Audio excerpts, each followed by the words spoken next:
আমি বলবো যে এটা খুব ন্যাক্কারজনক, খুব নোংরা। এখনকার শিল্পীদের মধ্যে আমি দেখি অনেক সিনিয়র শিল্পীরা যারা কিনা এত নোংরাভাবে মিথ্যা কথা বলে, মানে আমি সরি টু সে, তাদের প্রতি আসলে সম্মানের ছটাও তখন থাকে না, যখন এরা নিজেরা তো জানে যে এরা মিথ্যা বলছে। কারোর সাথে বাথরুমেও লুকাইনি, আমি কথাও বলিনি। এবং তারা কতটা মানে বোল্ড, যে একটা বাথরুম ঘটনার পরেও তার বোল্ডলি কথা বলে। ও মাই গড, এর জন্য আসলে সাহস দরকার। অপু বিশ্বাস খুব নোংরা মানুষ। ভাইরাল হওয়ার জন্যই সাক্ষাৎকারে এসে আমার নামে সব বাজে কথা বলছে।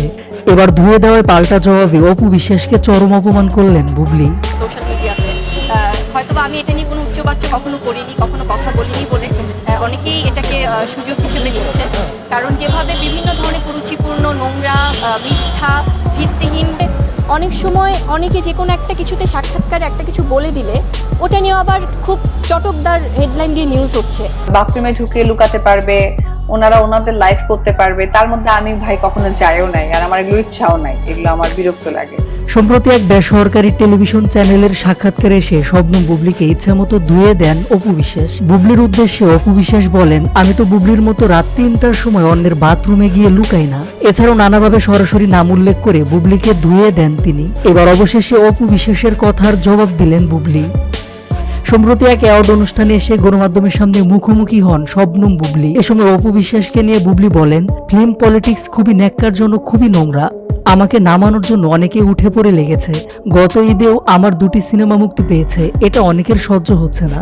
এখনকার অনেক শিল্পীদের মধ্যে আমি দেখতেছি অনেক সিনিয়র শিল্পীরা যারা কিনা এত নোংরা ভাবে মিথ্যা কথা বলে। আমি দুঃখিত, তাদের প্রতি আমার সম্মান একটু নেই। তারা তো সিনিয়র বয়সের দিক থেকে, কাজের দিক থেকে। তারা নিজেরা কিন্তু ঠিকই জানে যে তারা মিথ্যা বলতেছে। সবাইকে জবাবদিহিতার আওতায় আসতে হবে।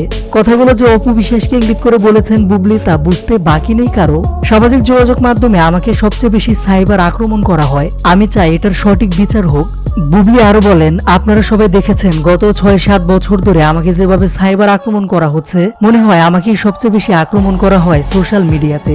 আমি কখনো কথা বলিনি এসব নিয়ে, সবসময় চুপ ছিলাম। আর তাই তো অনেকে এটাকে সুযোগ হিসেবে নিয়েছে। কারণ যেভাবে কুরুচিপূর্ণ, মিথ্যা, বানোয়াট, মিথ্যাহীন পোস্ট করা হয়, বাংলাদেশের নাগরিক হিসাবে এগুলো কি আমি ডিজার্ভ করি? কিছু কিছু মানুষ এগুলোর পিছনে উদ্দেশ্যভাবে কাজ করছে, তাদের নামে সাধারণ ডায়েরি করেছি। আবার অনেকেই সাক্ষাৎকারে এসে একটা কিছু বলে দিলে ওইটা আবার চটকদার হেডলাইন দিয়ে নিউজ করা হচ্ছে। অথচ কেউ জানে না যে কথাগুলো বলছে যিনি সাক্ষাৎকার দিচ্ছেন, যে কথা বলছেন তিনি কি ভাইরাল হওয়ার জন্য মিথ্যা বলছেন। এ বিষয় নিয়ে কিন্তু কেউ কিছু ভাবছে না। এ সময় অপু বিশ্বাসকে ইঙ্গিত করে বুবলি আরো বলেন, আমার তো মনে হয় ভাইরাল হওয়ার জন্য অপু বিশ্বাস এমনটা বলছে।